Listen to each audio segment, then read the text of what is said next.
more reviews. Monkey Business. How director Terry Gilliam got Bruce Willis, Brad Pitt, and Madeline Stowe to work cheap. Gilliam has a grim view. A nice photo. See that? Sitting on the table? The poster. The film, 12 Monkeys, are violence, language, sex, nudity. Where's there sex in it? No, nowhere. No. This is, let's sue them for misrepresentation. Stars, there we go. Can I get you anything else? How long do we have to hang about before the show actually The show starts at 5:30. 5:30. Tonight, Mandy Patinkin and director Terry Gilliam. What do you think of the intro? Wait, is he there? What intro? Please welcome one of Hollywood's true creative visionaries, Terry Gilliam. I'm not gonna say Hollywood. I've now become a Hollywood director. There's no stopping these folk.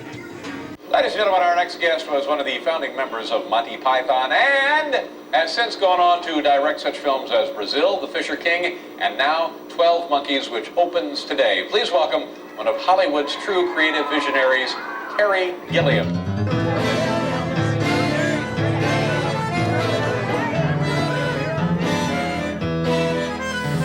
Action on the crane.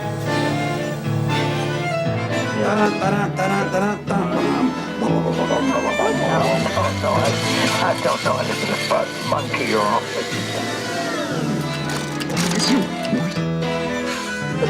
Yes, abuse! Juice is abuse!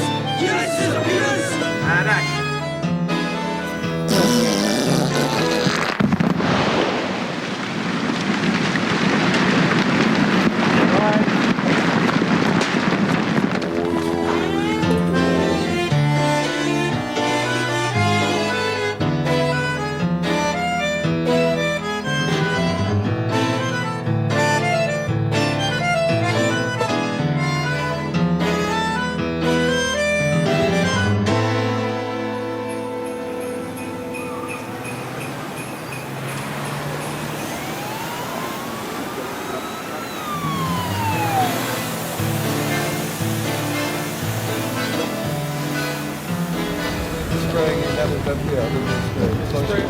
So even those windows, you can hit them. In November of 1994, Terry Gilliam began production on what he calls his 7.5 feature film, 12 Monkeys. Although he normally develops his own projects and works on the fringes of the Hollywood system, Terry comes to 12 Monkeys as a director for hire. He's now part of a commercial film package that includes someone else's script, major studio financing, and some of Hollywood's most powerful stars. There's a side of me that's just permanently sick to my stomach, feeling I'm being dragged into the abyss of success, that system. On the other hand, there's a side of me that thinks maybe I'm getting away with murder within the system. Maybe I am making a European art movie within the Hollywood system. Maybe, I don't know. Maybe I'll just be caught. Terry's movies are too big in scope to be anything but films that are intended for a broad audience. And as much as Terry might not want to be in the Hollywood system, he knows he's never going to be able to get the kind of money he wants to make those hugely ambitious movies that his vision is without somehow involving the studio system. So that's the paradox, isn't it? Terry's experiences in Hollywood have not always been pleasant. In 1985, Terry delivered Brazil to Universal. Universal didn't like the film and decided to shorten it and try out a happier ending. Though Terry didn't have final cut, he thought he'd have the final word and made the Battle of Brazil public. He placed a full-page ad in Variety. He arranged illegal screenings for the LA Critics Circle. When the film won the LA Critics Best Picture Award, Universal released Terry's version of Brazil.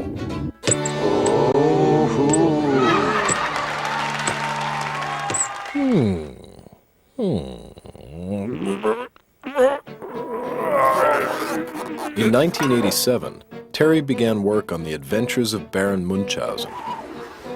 The production was plagued with disasters and expensive ideas.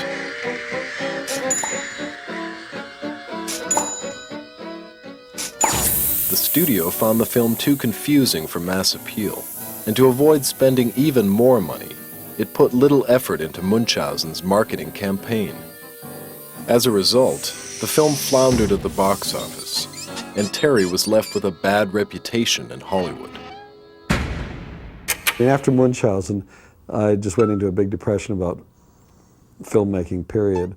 And then Fisher King came along, and it was a script, the first one that I hadn't been involved in the writing of, and I really liked it. And it was the easiest film I've ever made, and one of the most enjoyable. And it was successful. Very dangerous stuff, this. And then I went and got a Hollywood agent. And now I've got a Hollywood lawyer as well. There's an ironic aspect to this whole thing because, you know, Brazil was made for Universal Pictures. On the other hand, I'm in a situation on this film where I got final cut. I got control of it. And that's all I've ever wanted, is control of it. And I seem to have it on this one. Terry's asked us to make a documentary about the making of 12 Monkeys. The boys, the gentlemen, the artists, the documentarians. It's the big moment. The birth of a great documentary. He's jokingly suggested that if anything should go wrong, at least this time he'll have witnesses.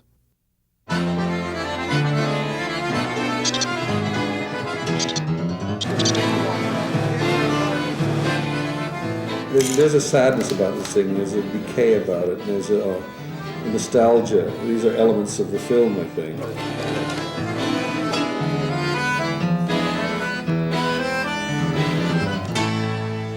What is nice about this is just the monotonous, forever going in the circle. Everybody just dutifully following one ass after another. This is humanity, just the monkeys, except for the one that breaks loose. The dangerous, destructive one. This script is very disconcerting because it's dealing with time, it's dealing with madness, it's dealing with perception of what the world is or isn't. On the surface, it's kind of a science fiction thriller about a virus that wipes out humanity. It's the idea of one man traveling back through time to put together the jigsaw puzzle. But in fact, maybe he really isn't from the future, and maybe all of this in his head. For the first 50 pages of the script, you have no idea what's going on. Let me ask you this. Do you think that as the credits roll, the audience will have figured it out? Or are they going to be going home in their cars arguing about it? No, he could have done this. I wonder if, do we want to make the answer clear enough that they can figure it out that night on the way home, or that it just remains ambiguous?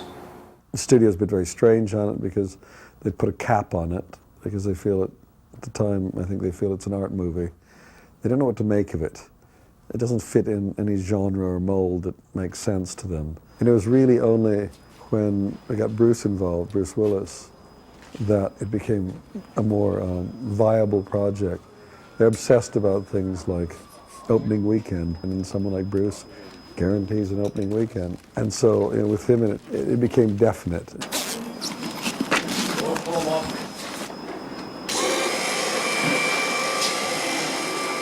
Here we go, stand by. Okay, let's roll. Okay, let's go. Terry completely insisted on a final cut, and the studio said, well, okay, fine, as long as he delivers the movie no worse than an R rating and no longer than 2 hours and 15 minutes, we'll give him the final cut. But the financial responsibility will absolutely not be ours. This budget How much is 137 pages. It's longer than the script. Line of You remember every line? Yeah. Okay, you don't have to worry ever about money, ever. You only have to worry about the way it gets spent. The discipline that was put on us that was not particularly pleasant, but which was a finite amount of money and much less than what we needed, forced us all to work to find solutions to try and make this movie within that budget.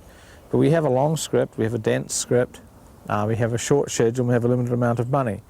And so inevitably you pay the price.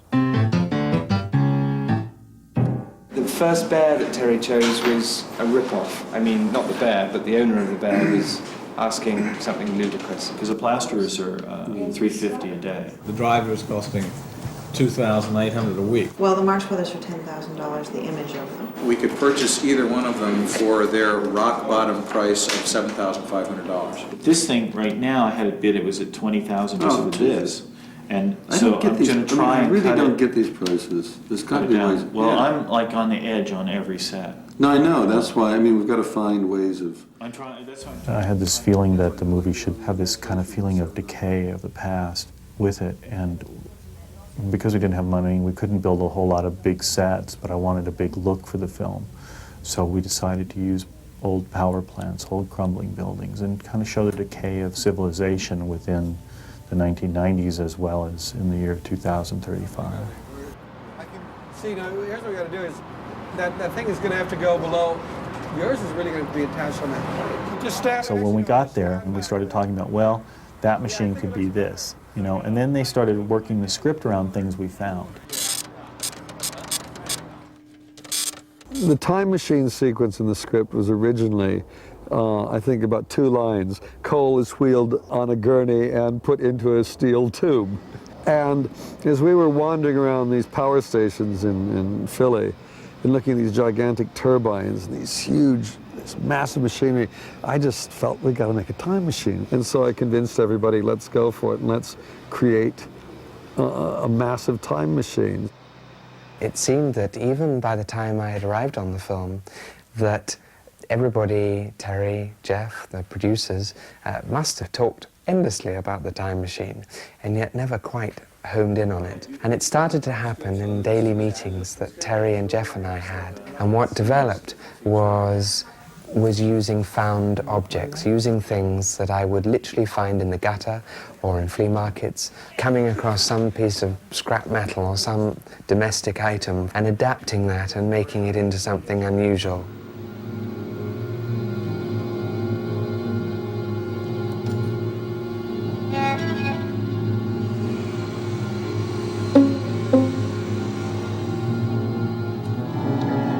Well, I became more and more obsessed as I was through this whole film about, condoms and bubbles and sealing, the boy in the bubble, sealing things from other things.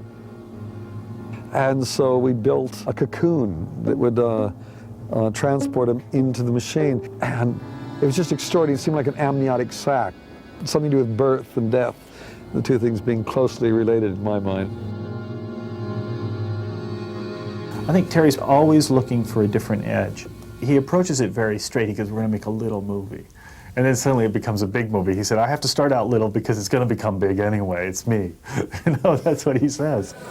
Look at this. This is fucking great. I was just reading the script again. The gurney is wheeled into coal on a dirty squeal into a steel tube. That much of the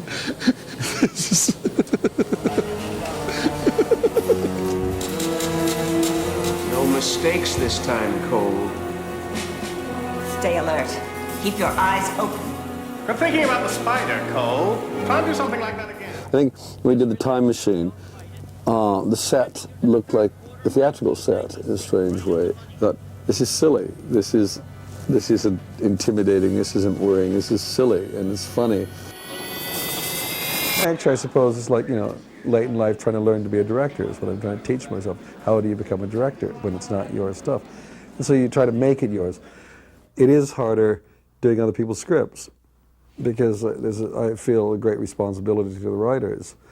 And I fight making it a Terry Gilliam film. We want Bruce! We want Bruce! We want Bruce! We want Bruce! We want Bruce! We want Bruce! We want Bruce! We want Bruce! One of the challenges in making 12 Monkeys a Terry Gilliam film is overcoming the image of some of the actors involved. You can't just barge in on him. He's very well known. He's been the target of animal rights activists. For security, guards, gates, alarms, Okay. This is madness. Terry never worried about Madeleine Stowe. He chose her for her versatility as an actor and immediately feels comfortable with her grasp on the role. Bruce Willis is a different story. Bruce normally appears in Bruce Willis films. Audiences go to see his films not because of the director, but because they know what to expect from Bruce. So just as I'm in mid-flight, as Terry's in mid-flight, Chuck, you're going to open up. Boom, I catch just like that. Boom. There we go. Bruce and Terry are trying to do something different, trying to tone down the die-hard image and create a more vulnerable character. Look a bit closer to camera. Into the lens, even. Try it.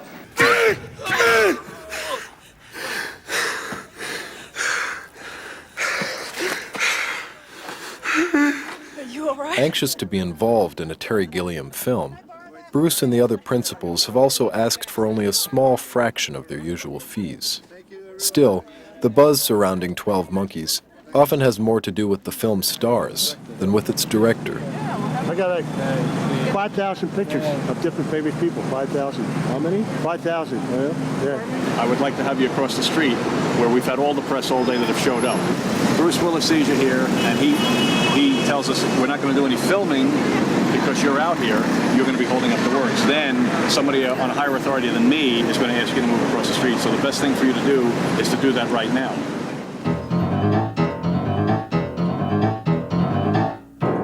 Now she walks on the set carrying a framed picture of Brad Pitt with her and gets past that incredible security we have here. Now, I go outside for a cup of coffee. I can't get back in. But we got wandering the building. They got him. I think it's fortuitous on the producers' parts to have signed Brad Pitt when they did.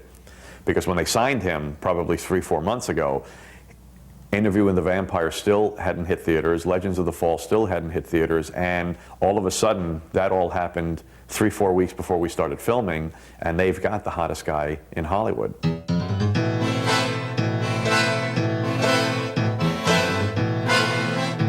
So, I mean, that'll give time for Roz and Joey to get up and make their way over there. And once everybody's over there, then back comes the Pied Piper. This way, out of the chair. One of the interesting things about this film was to get Brad Pitt to play a character very unlike anything we've ever seen him play before. I mean, somebody fast and furious and neurotic and frenzied. And we decided he really had to train for this role because his voice didn't have the qualities needed to do it. And Brad worked really hard at this. Walking around like this, like this, like this, and they need to know, and they need to know something. You gotta tell them, you gotta wake them up. You gotta go 1, 2, 3, 4, 1, 2, 3, 4. And man doesn't like 2, does he? He doesn't like number 2. It makes him itch. Truth. It's not how you see it or how I see it or they see it or see it. There's just a truth. There's a truth. And you either see it or you don't. Excellent. Okay, hope it's useful to you. So what else can you tell me? Well, I think some of the distraction, the motor movement kind of, I mean, if we're staying with a manic kind of right. You know, some of the motor stuff, I would expect you to get up and probably pace around a little bit more. Move around more. Move around a little bit more. We can go much more irritable. I think so. Yeah. Okay. Yeah.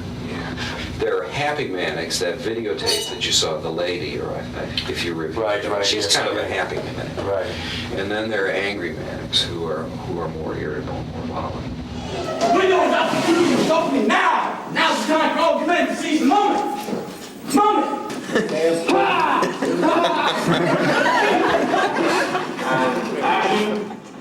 And the opportunities, they are, they really dosed Jim.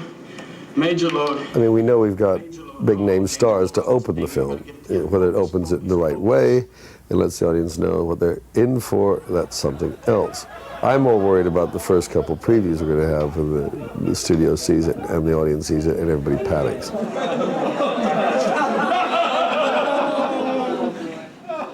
It's going to be very different than they expected. And then the shit's going to hit the fan, and the panic starts, and then the pressure's going to be on. And then they will even more, the more they feel that, the more they will push the selling of it as a Bruce Willis, Brad Pitt movie. But it is how the film got made, by putting some stars in it.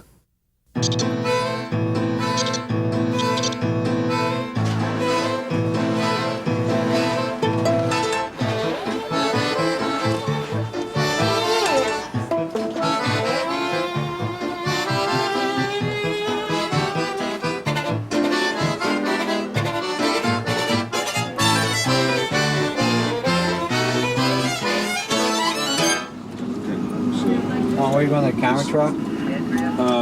Actually, Terry Gilliam's trailer, I would say.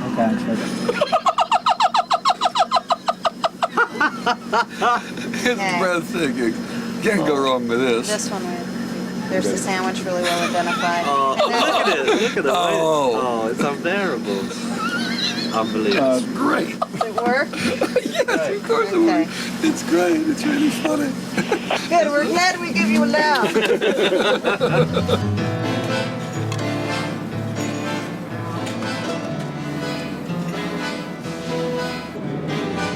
If one was going to write a book about the making of the film, I'd call it The Hamster Factor, and other tales about the making of 12 Monkeys. And the Hamster Factor is the Terry Gilliam element, which is where everything is in order, everything is in place, and then there's detail that he needs to get right.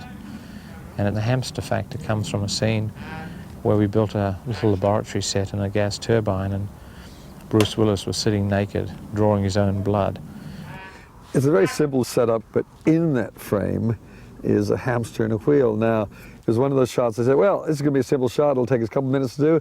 Boom, we get going, and then the hamster didn't do what it was supposed to do. Same animal.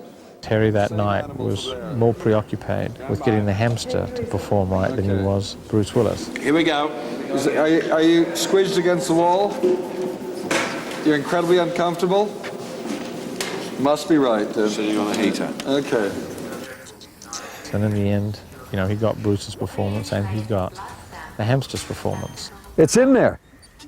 The hamster's in there, and he's in his little wheel, and he's exercising. That became the Hamster Factor, so that the assumption is that every time I do a shot and people think they know what the shot is, I add one element that's going to completely bugger up the whole thing, that's going to take a day to do, where normally the shot would only take 5 minutes to do. And it's a bit of detail that probably doesn't mean anything to anybody but myself. That's the other part of it.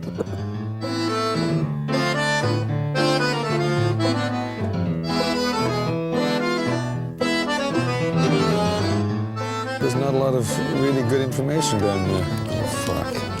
Can't work out how they work. No, come on, I can't work the focus on it. That's in focus there.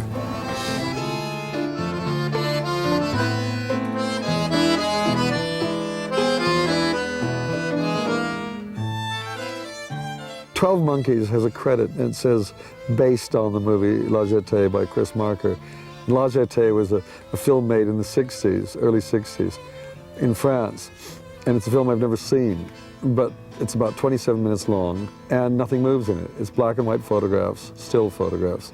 But what it is about is a world in the future where people have survived some apocalyptic end of the world, and they're living underground, and people are being sent back to the past.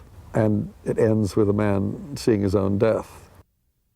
We stuck to that from the very beginning, that this is a story of a man who has a dream and is haunted by a dream, and he has one dream,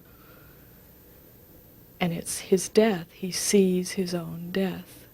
We used the situation of La Jetée and the dream and so on. By the same token, 12 Monkeys is not based on it in the sense that somebody's trying to copy this masterpiece. In that way, it's not a simple remake, and yet it has an enormous debt to La Jetée that should be and must be acknowledged. While 12 Monkeys takes its climactic final moments directly from La Jetée, the contrast between the two films is never more striking than in these airport scenes. This is 12 Monkeys' most logistically complex shoot. It involves a very tight schedule for the number of shots, and the management of over 500 extras. I'd like you to put your hands up if you've been told to move.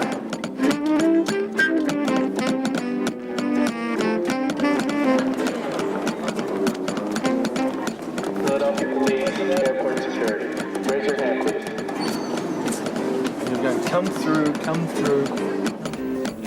Background action. And action. Get that guy out of there. Have tons of them. Have a million jobs to do it. No, I was talking about the Japanese are the only thing I like. Everybody else is nothing.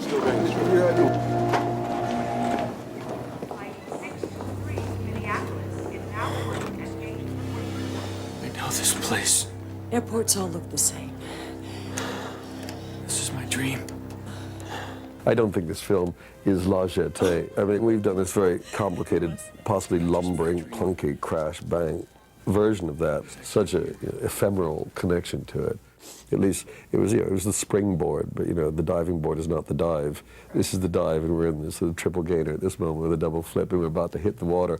If there is water in the pool, maybe there's no water in the pool. We'll find out. Because we don't see him and you, and that thing is just. Yeah. Background action! Action!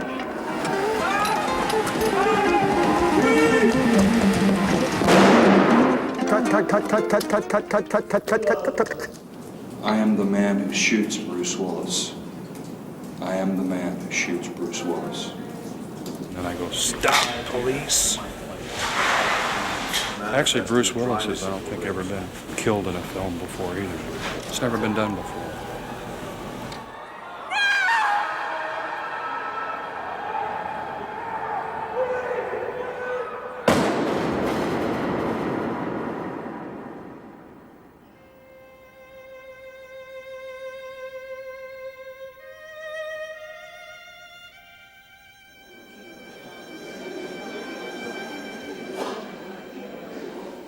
With all the complexity and confusion of the airport shoot, there is one thing that's truly important.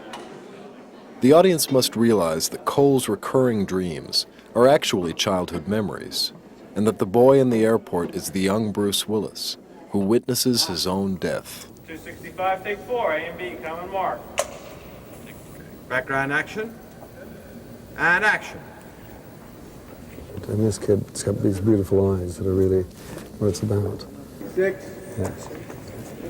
You should do a kid thing. You should be doing like a little kid thing, like he's excited or something. First time in an airport, That's all. He wants to go through. I think as you walk through, you could look around and see him. It's like, cool, oh, there's just something. Made it. And it didn't kill me. Huh? 265, take 3. Speed. Lock. And action. And cut. Got that? Terry's cast the boy for his beautiful eyes. But it wasn't until after the first few takes that he realized that beautiful eyes were not necessarily enough for the job. He photographs beautifully, but he's just... Once he realized that he had made a mistake, he completely lost sight of everything else that we had to do there. From the very beginning, he said, I want the movie to open on the kid, I want the movie to close on the kid. I know that that's really, really important. That's how I see the film. And here he was losing his ability to have the very image that got him to make the movie. He was in danger of losing it. Never comfortable with Terry's choice, Chuck Roven insisted on having an alternate young Cole standing in the wings, waiting for his call. Okay, now you're out of hiding. You know what this is? An airport? Yeah, good answer. That's cool. Good. I've been out of it for a while. Because Really? I missed 2 days and I didn't do nothing. So, what do I do though? So all that's going to be happening is you're walking through it. You've never been through one of these before, right? Yeah, I actually have. Real No, life. I know. We're not talking about real life. We're talking about movies now. So I look around and... You don't have to just walk in, this is great. Whoa, that's wonderful. Yeah. And action.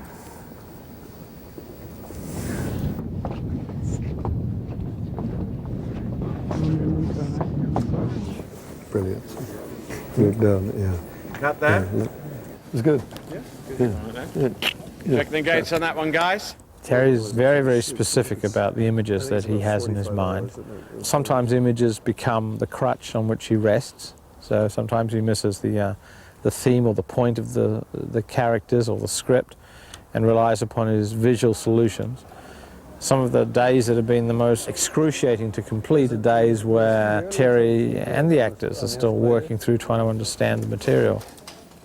One of the things that he told me that I believed him because I saw it happen was that his life somehow starts to shape itself so that he's suffering from the same things that his lead character is. And action. So if you've got Bruce Willis in the film losing his focus and not knowing what's real and not real, Terry, as a director, I knew at some point he was going to lose his focus on the movie, and he was not going to know what was important and what wasn't important, or begin to be a little shaky about it.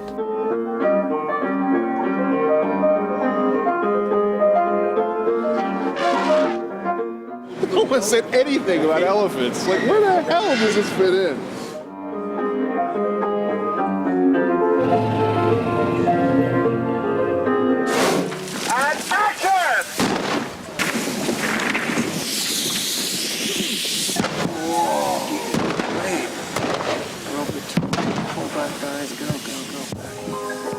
Who's mad? Is Cole mad? Or, as Riley begins to think at the beginning, then she thinks she's mad. Who's mad? Is Terry mad? Probably, very.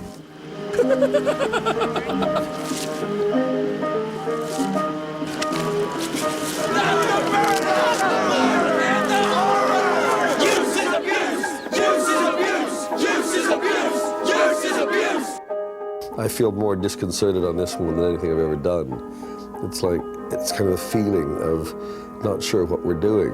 Oh, God, which we get going here. I don't understand! Right, cut it. Okay, cut that. What happened down there? What happened? I mean, something totally different happened that time. This always happens with my stuff, is that the nature of the film, or the essence of the film, becomes what the making of it's about. Go, go, go, go, go! It's a biggish film with some big stars in it, so it should have bigness to it, but it doesn't. It's all in the little pieces. It's a film about pieces. But I can see an image of her, and you think, oh, poor helpless thing, and then she goes wham, and it's so violent, and you're thrown back, and then she's got you. She was just doing it, and she hits you the second one, that one, the roundhouse, and then she's on you. Is that? Okay, I don't agree. I mean, I'll certainly do it. I'll try it. I think we have a can of worms here. Is that she's a frail woman. That's why I was saying give her a weapon or something, because I could stand here. She could kick me 8 fucking times, and I wouldn't really be going anywhere. I'll do anything to make a movie. You in focus on that one? Oh yeah. That's what it's like. Midway through the production, Terry goes horseback riding and suffers a near-fatal accident. On his first day back to the set, he jokes that if his ability to manage a production is anything like his ability to control a horse, then the film's in serious trouble. I don't have a clue what the film is anymore. I've lost it totally. I mean, I just know we do one scene after another, and we try to make the scenes as good as we can. But as far as having a real sense of where we are, I'm not certain, because it's kind of like we got all the pieces. We're making pieces of the jigsaw, each one we make, and that's beautiful. And there's that one over here that we do, and I'm just worried about how it all goes together.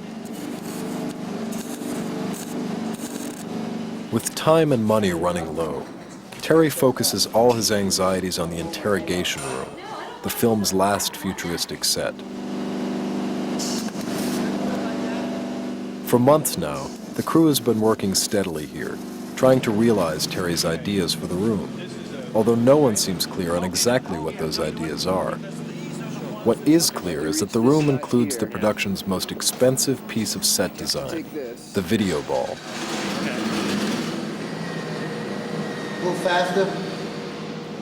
Fearing that the arm which supports the ball is not capable of smooth motion, the producers have arrived for a surprise inspection.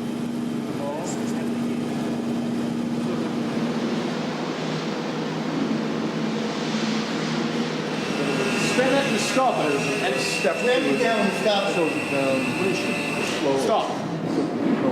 This was fixed in here. Something went like that. We've got to fix this because it looks terrible and it doesn't work. And when we're doing his point of view, looking at the ball, right? The camera's going to look at it, the thing's going to stop, the thing's going to shake. It's going to look like shit. Right?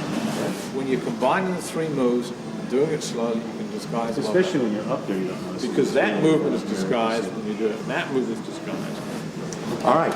So then we're going to look like shit. No. If we can, Chuck. We have to figure Why out. don't you guys keep rehearsing on it? You've got to do. Because I think it gets better, but sometimes it shook and sometimes it didn't. That's not what he's saying. He's saying it's always going to shake. When it shakes just a little there, it's amplified because of the distance. Well, we need it not to shake, so we got to try and do I don't know. I think it's a very disjointed kind of crew. It isn't like everybody's completely united in our approach to how we're making this film. Such a fear around this place. Fear seems to permeate Hollywood filmmaking. There seems to be too much desire to please the director or please the star. But we want to please you, Terry. I said, I'm not interested in pleasing me. I'm not interested in you pleasing me. I'm interested in you doing what's best for the film. And that may not please me. I may be the problem. At lunch today, hovering over a scale model of the video ball, Terry, the producers, and the special effects team shout at the top of their lungs. We're afraid to turn the camera in their direction. From somewhere behind the fruit salad, we hear Terry tell Chuck Roven that he should find someone else to direct this film. Terry spends the next hour locked in his trailer.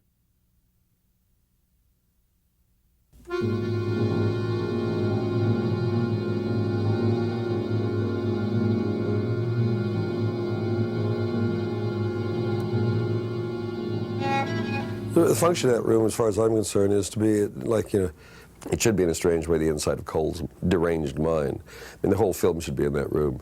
It should be the jigsaw of the film in that room. All the key bits and pieces around there, but not necessarily in the right order. We had this whole discussion about what kind of technology they did have. And then they gathered all the technology they could. They're underground, it's rough, it's scraping an existence together. That everything that they have in the future is based on pre-1996 technology. We're dealing with the future, but we certainly didn't want anything to look Star Trekian. So I wanted angles and strange shapes and anything you couldn't quite make sense of. Nothing is too slick, nothing is streamlined, everything's got a damp stain, everything's a little rusty. Everything always relates to something else, so you feel sort of comfortable in a way in the room. Where he's communicating to people, not directly, but through these videos. It's kind of like distances. They seem to be pack rats. Is it a future where a table touch somebody? It's meant to be a They're trying to piece together exactly like what happened. If you're doing a scientist in a lab coat with a plastic cover on it that says, don't touch it. Cut! I find sometimes I just overcomplicate things. I put too many things in. I'm just desperate to say stop. I've encouraged people to go for too much detail, and they've lost track of just the basic narrative, the key information that has to come through. And it just seems to be impossible to communicate what we need in the room. The script dictates certain things, and it's just getting basic information across the film. It's like I've set this machine in motion, because in all the pre-production meetings I'm saying I want this set, and I want dwarves, and I want giants, and I want that. Everybody goes out there, does it, and then on the day, there they are, 10,000 of them doing stuff, and what have I done? Stop, and it's too late. I mean, the machine is just running over you. I'm assuming that's it. Okay, that. All right. We can put it down low. And action! Close your eyes, Cole. Tell us in detail what you've seen in this room. Tell us about the newspapers. Can you hear my voice? How old were you when you left the surface? What does he look like, the man who just spoke? Were you alone when you left the surface? Come on, Cole. Where were you? How old were you when you left? Cut. You said, and I just want to make sure, was it that you were depressed or frustrated or? All of those things are there all the time. But the reality of making films for me is just hard work and disappointment that I can't actually achieve what I can imagine.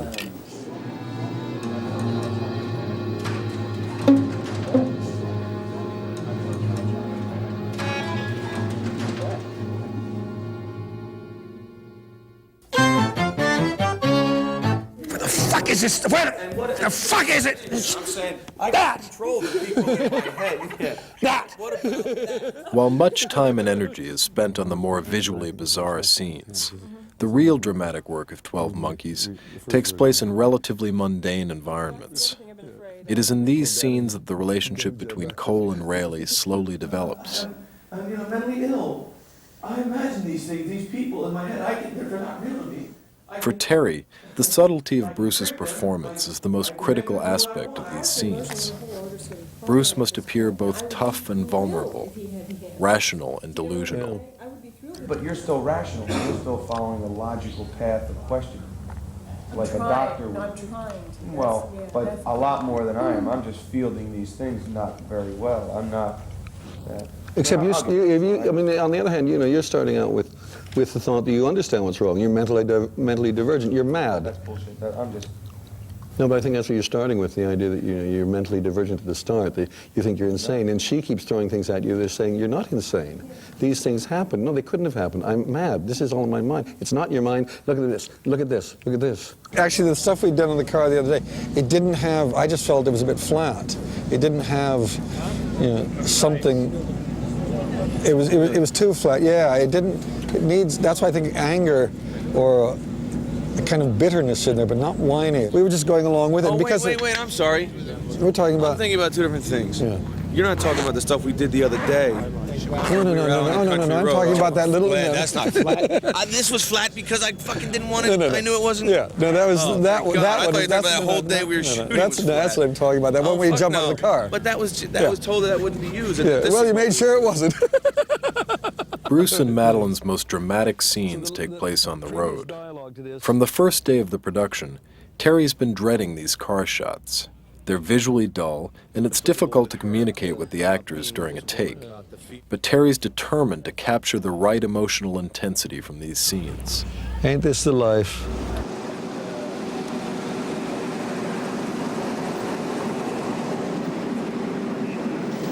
Good Lord, my stuff was ever.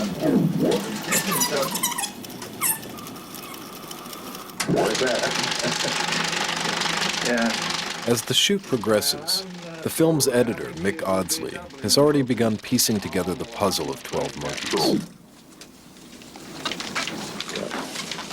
The firing system. The film editor's job is not simply to edit the film, but also to troubleshoot for the director. With so many scenes shot out of order, the editor's advice can be invaluable for ensuring that the actors' performances remain consistent throughout the film.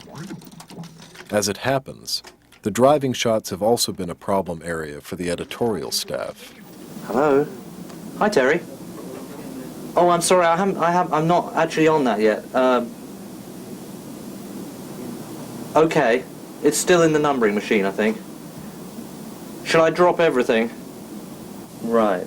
Well, let me have a close encounter with it, because I'm hot onto that reel. It's called the reel from hell in here. Wait, stop here, right here. Terry and I shared a concern early on about that whole area, which was why we called it the reel from hell, because it was bang in the middle of the film. It's a transitional part of the film, and the logic of Rayleigh's character, I think, is most under scrutiny at that point. Cole is, he's the aggressive one. So we had to create a situation where she is both terrified and yet magnetized to him in some way. We had concerns about Bruce. I mean, occasionally he would veer off perhaps into an area which wasn't useful to this film, and we'd be concerned about monitoring that and bringing it back on board again. The people don't know what you have. It's all going to be gone. You see? Fascinating, isn't it? Yeah. Well, I think we nailed it. It's great. I thought he was very good on his close-up. I mean, in a way, when he does that, you think, oh, he's when he nails it, you sort of think, I mean, there's a sort of shyness and toughness in conflict. I think it's wonderful seeing this man sentimental, because it confuses you as to whether this, as whether it is a truly felt emotion or he's barking mad. I'm sure the reel from hell will be the one we love in the end. Exactly. Yeah, absolutely. Please do. And I mean, the alarm bells aren't ringing. As foggy as it is in here, the sense is that something's happening. All right, Terry. Take care. Bye.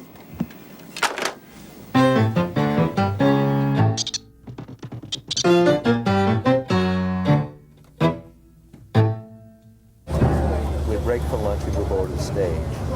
We get to the stage by 7. With the last days of production approaching, Terry and Chuck struggle to squeeze in the remaining shots. No, I think this one, where I come from, I think of it as Eden. I just kind of like that. The one thing about Ironically, the shoot will conclude with the last shot of the film, a shot which has caused considerable conflict between Terry and Chuck. Chuck wants to follow the original script, which ends with young Cole in the airport parking lot. As far as Terry is concerned, though, he already has his final shot, the shot of young Cole in the airport, witnessing his own death. Mm-hmm. All right. Very sad. Perfect, Joe. Thanks. From early on, reading the script and in discussions, I've always felt that the ending of the film would take place in the airport between Rayleigh and the boy, their eye contact. I mean, that's why I started the film with on his eyes and end on his eyes. And the boy is touched, scarred, damaged by what he's just seen, something that's going to stay with him for the rest of his life. The scene that then came after that was a scene in the airplane where Dr. Peters and his viruses meet the astrophysicist, and we know that somehow the astrophysicists will get the virus and will be able to save the human race. Jones is my name. There was an argument that we needed that scene because otherwise Cole's death would have been in vain, that he wouldn't have achieved anything. This way, we, the audience, can see that he has achieved something, that his death has led them to the virus and he saves the future. And I was convinced that was all nonsense anyway, and it was unnecessary, and emotionally it would weaken the emotional ending. And so once we had agreed to do the airplane shot, Chuck kept lobbying for the parking lot shot, and I said, no, because we're not going to use the airplane shot anyway. You're still a dreamer, I can see. Well, I couldn't work out how to shoot. I didn't have a shot in my head for the boy in the parking lot, so I said we're not going to do the shot. And Chuck was adamant that we do the shot. Finally, I said, okay, I'll do it, but we need to have this huge shot. We've got to see thousands of cars in the parking lot. We've got to see the entire world out there. Because I was encouraging everybody to come up with very expensive solutions to this so that Chuck would eventually say, no, we can't afford to do it, and he'd back down. I wouldn't have to do the shot. And so suddenly, we got a crane on top of another crane. We're in a parking lot. We got a boy, his parents, got the whole world out there. Isn't that an amazing thing, that? And action! That's quite oh, that's nice. That's a very nice angle. Slow, take it down. Okay, now we're getting slow, slow, slow, slow, slow, slow, slow, slow, slow, slow. That's a strong shot. So that shot got in, and the shot wouldn't have been made had not Chuck persisted, and me being just spiteful and coming up with the most expensive solutions, hoping that it wouldn't happen. But the result is a really good shot.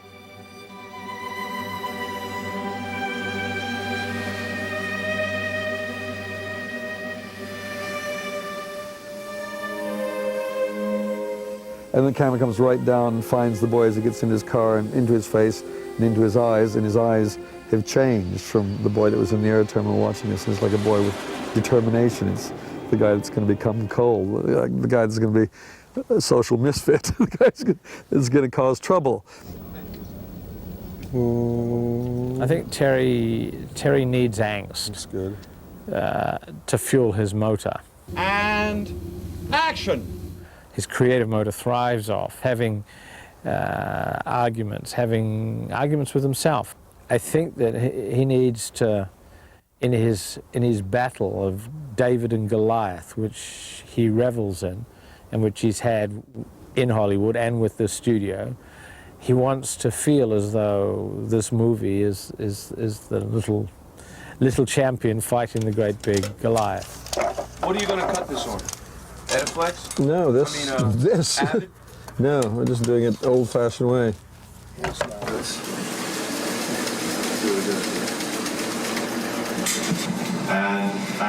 Okay, you were standing there looking at the moon, you were splashing through the water, and then what?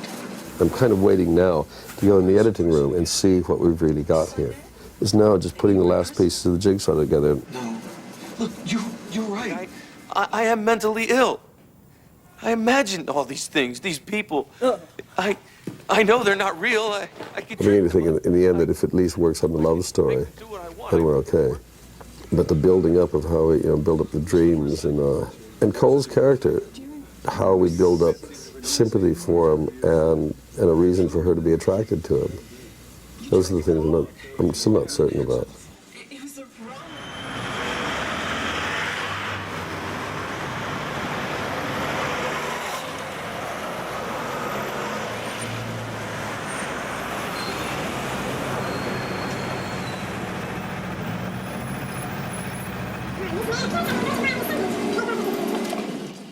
8 weeks into post-production in London, Mick and Terry add the finishing touches to the first full cut of 12 Monkeys.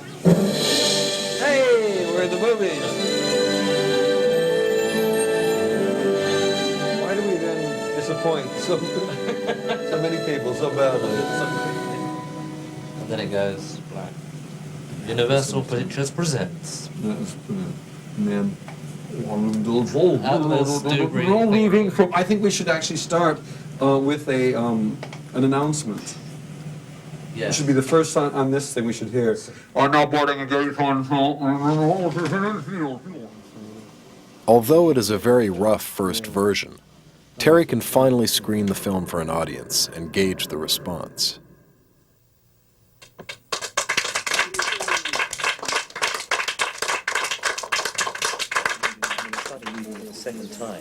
I mean, I'll show it in England a lot before it's shown over here. To try to get, friends in. We talk about it, and is it working? Do you understand what's going on? Are you confused? People come in, and then you go and talk about it in a relaxed kind of way. Yeah, I mean, it was. There's so many layers to the film, I mean, which is good. I mean, you're sitting there the whole time working it out. Did it feel redundant at all? I mean, because that's the sense Peter is saying, the thing that I worry about too, is that maybe we are giving too much away. Because it's getting that balance, trying to get enough information that people feel they're not just in the hands of bad storytellers who don't know what the fuck they're doing. With the first cut as a point of departure, Terry and his creative staff discuss strategies for completing the film within the next 4 months.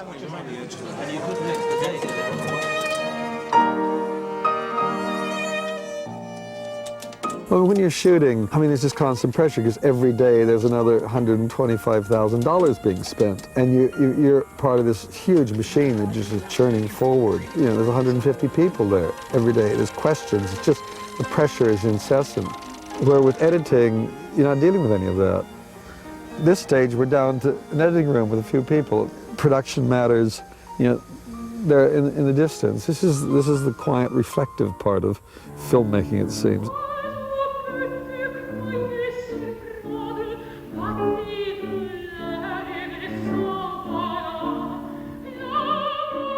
I mean, we're just trying to make something out of these pieces, and it really frees you.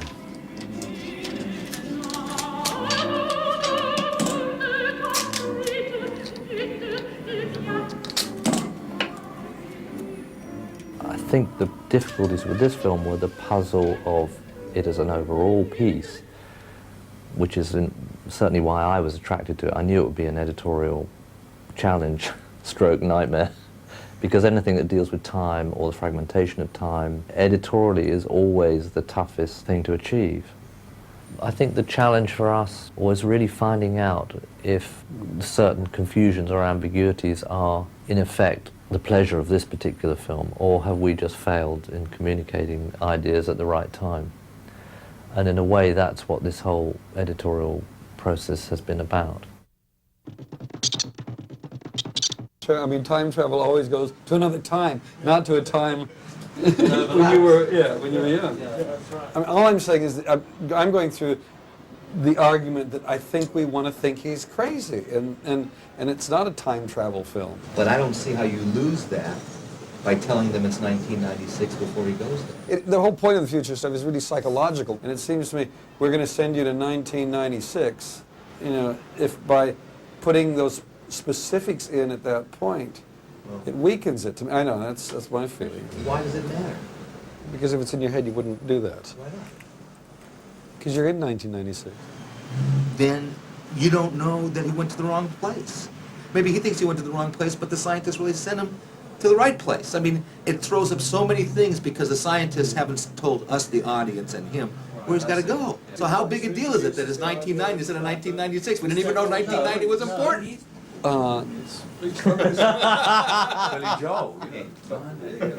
But I think the difficulty is it's a hard thing for most people to get their heads around. How can he be two people at the same time? But it makes total sense when one sits down and thinks about it. But I don't want people to have to sit down and think about it. We've got to believe it at that point, and yeah. I mean, one thing, with the future stuff one of the problems, everybody became fixated with the future world and spent an enormous amount of time and energy on the detail of the future world, and in reality we only see it in the engineering room, and the engineering room is not about the detail of that world so much as about the emotion or the internal confusion that Cole should be feeling. Sent me to the wrong year. It was 1990. My intention is to let the audience maintain a total uncertainty about his mental state, whether the future was in his mind or was real. And I think the music is going to help that as well. I think the music is going to amplify his mental state so we can make more of it. Well, that's the nice thing. You could try something like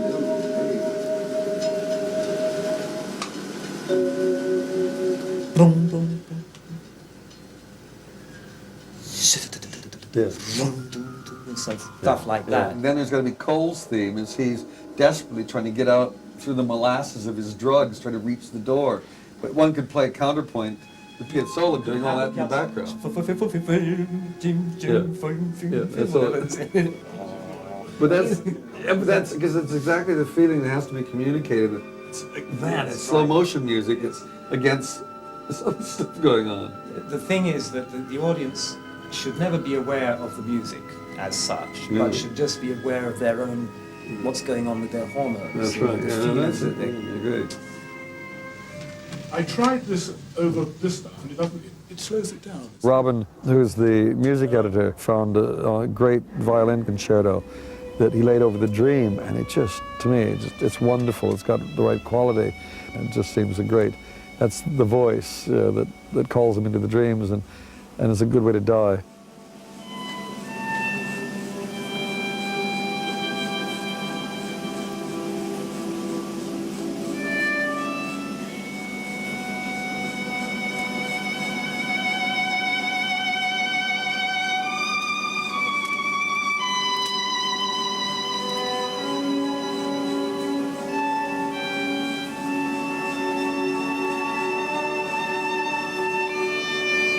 Well, this is the cutting. The editing is beautiful. I mean, the tempo of the cutting. Yeah. That tempo of the piece is absolutely right. I mean, that's the right beat, and that's the right kind of mood. Yeah. I mean, shall we say this is the direction we want to go? Yeah, because it's so simple. It's not cheap sentiment. It's no, it's not. It's not. Real beautiful, tragic. It's expensive. And but that moment, the moment that's great is when she starts looking for the boy.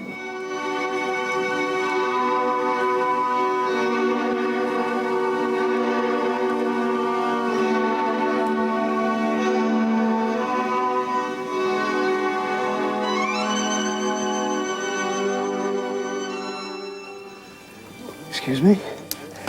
It's obscene. All the violence, all the lunacy. Shootings even at airports now. You might say that we're the next endangered species. I've often wondered what it's like just taking this scene out and going to the parking lot. I mean, does this almost sort of suggest a sequel having been? No. We've got two endings. We're doing two endings of the film to test. I see. One is this one with Dr. Peters and all, and the others just end on the boy. You're saying one version ends with or without the scene inside the plane. There are definitely two camps here on this one about whether that detracts from the ending or enriches it a little bit by tidying up certain plot. I mean, I recognized her, and, when it was all over, you're thinking, well, you're working it out, really. That, they are there, and they're going to save the world. No, she doesn't. She's actually come back from the future. Not clear though. And Cole effectively has led them to this. Right. Sorry, that didn't come through. Didn't come through for me. No. I must say, I got it. Quite a few people don't. They find it opens a whole Pandora's box of questions. Yeah, that's what drives me crazy, is that it's so imprecise that it could be so open to such a different interpretation. I'm constantly pulled because, on one hand, I don't want to confuse people unnecessarily. On the other hand, I don't want to explain things too much, and we're fighting that right now. I mean, whatever I do, I seem to accept the fact that I'm trying to make a film for a broad market's the wrong word, but a broad number of people. I'm trying to communicate to a large number of people. So once you do that, then how far can we push it? How far can we be obscured for the sake of obscurity? So we talked a little bit about the symbol of the Army of the 12 Monkeys. We just feel that graphically there's so much strength involved with that. And we see a sort of wide-ranging campaign, teaser, applications in outdoor, etc.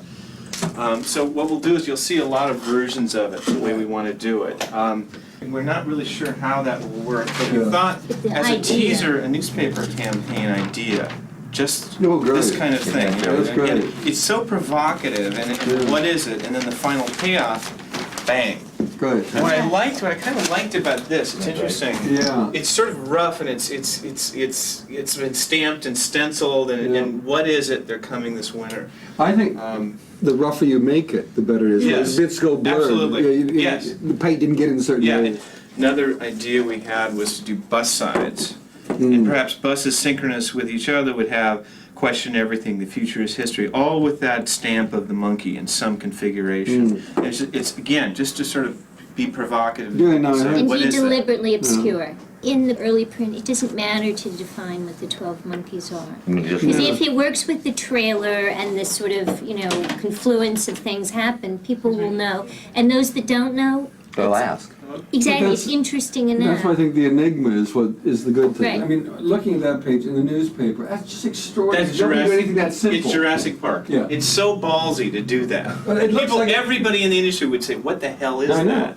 The idea when we were doing it was that the circle was, that's the rest of it. That's the world going around, following each other's tails, relentlessly around and around. The one broke loose. The next group you're going to see are trying to use the likenesses, the three faces in various ways. I kind of like... This is for the Academy Award campaign. Yes, that's right. That's what that looks like. I just love Brad's face in that one. It's so twisted. Oh, wow. This is kind of wild, isn't it? Interesting. Metropolis. Yeah, exactly. Yes. Exactly. That's actually very good. Or some other kind of, again, sort of time travel ideas that we did. Wonderful garish colors. Okay. You needed some content. That was pretty bizarre. That's pretty bizarre. But this really haunted me. That was striking. I think that's brilliant. Imagine that up big. It would really... We could do that as a newspaper ad, too. What is this? That's a The companion future is in the piece. hands of a man who has none? Excuse me? Yeah, that's... What is It's that? supposed to be he has no future. It sounds like he has no But it hands sounds like the he way has it's no written. hands. Wow. That is fucking out there. I think that's worth putting on the And I love the tattoo up here, right? Fucking out there. Wow. The audience is going to go to see that. It's going to like this film, I think, aren't they? Yeah. And I don't think... I don't think... Well, that doesn't...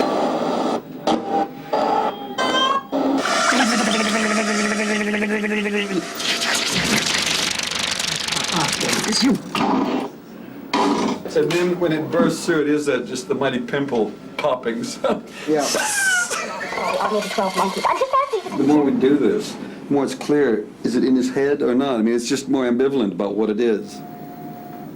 As the days in the cutting room speed by, and the editing process moves closer and closer towards its completion, Terry and his staff focus on the few remaining problems.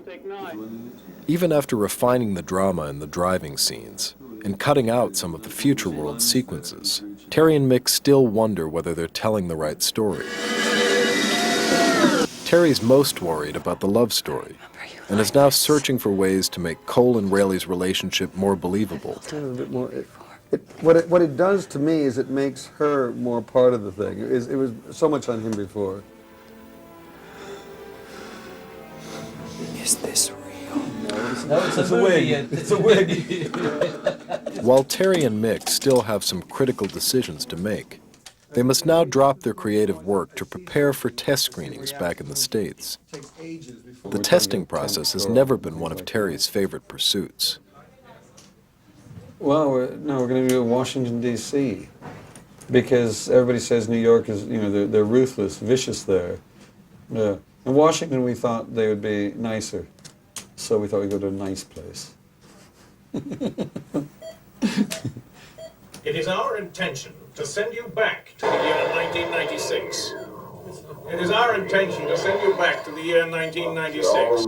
We have a very advanced program, something very different. We're going to send you back to 1996. Well, in fact, the lines are right, that'll be all right. It's pretty well on. A routine step in post-production is the replacing of dialogue recorded on location with new dialogue recorded in the studio. The process is known as looping, or ADR. And possibly play an important role in returning the human race to the surface of the Earth. Spot on, I'd say. Take that. In order to polish the film as much as possible for the test screenings in D.C., Chuck Roven has asked Terry to do the ADR sessions in an uncomfortably short period of time. To make matters worse, no one back in the States has bothered to track down Bruce or Madeline. This is just a waste of time. Tell them we won't ADR for the thing, because this is just until this is done properly. It's just, we're not going to rush into it. We're not going to crash around the place. This is just stupid. So I don't get the problem. It's the typical LA thing. You wait till the last moment, then you rush like mad, and everything's a scramble. Everybody feels, everybody feels good because they get a lot of adrenaline going. This is like bullshit. This is the Hollywood way of doing things, you know?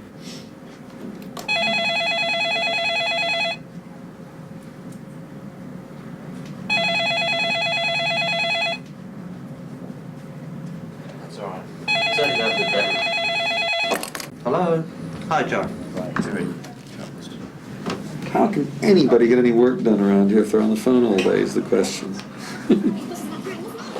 But last week it was known we needed Bruce and Madeline. We still don't know Bruce. But we all know here, we're all sitting here saying, what the fuck is going on? Because it was all known last week. Right. And that means the sacrificial lamb in that one is me.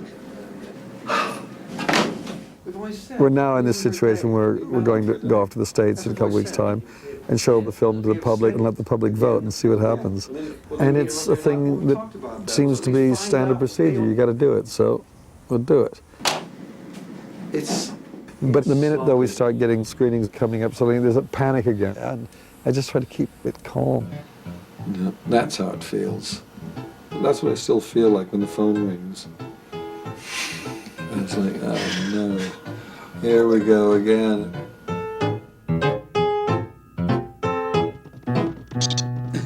Please check all of the following items that you feel describe the movie. Entertaining, confusing, dull, boring. Action-filled, too violent, well-acted, suspenseful, stupid, dumb. High quality. Heartwarming, different, original. Dramatic, romantic. My age group would enjoy it. That's how I describe it. Predictable, has likable main characters. Has likable main characters. Why do we want them to be likable? Involving, not my kind of music. My age group would enjoy it. That's what I like. Yes, exciting. Now, intelligent. Can we put intelligent in here? How about intelligent? Do you think that's a good one? No. What they sometimes do is thought-provoking. Thought-provoking. I like that one. Thought. What about thought-provoking? Provoking. That's a good one. Just like Die Hard 3. A cerebral feel-good movie. Treats its audience intelligently. Yeah, intelligently. Well, the great thing about Brazil was a lot of them just scroll on there. The people who really obviously got and liked music, no more paperwork. Well, and those were all discounted.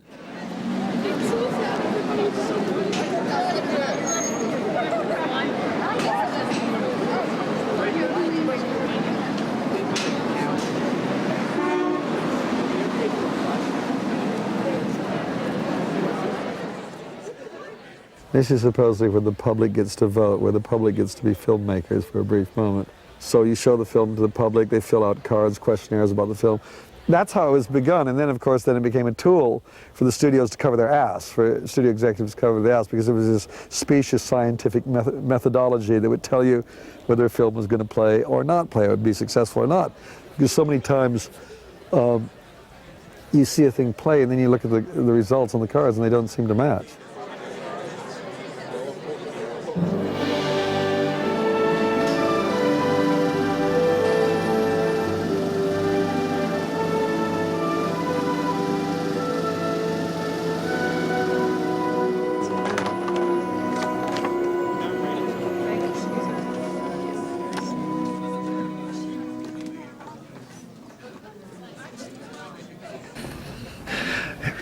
I think we got him. I mean, Do we have to get to Brad quick? I've never heard an audience quite that focused. I was watching the thing. I was beginning to think, I don't know, I can't make sense of this movie. I don't have a fucking clue what's going on here.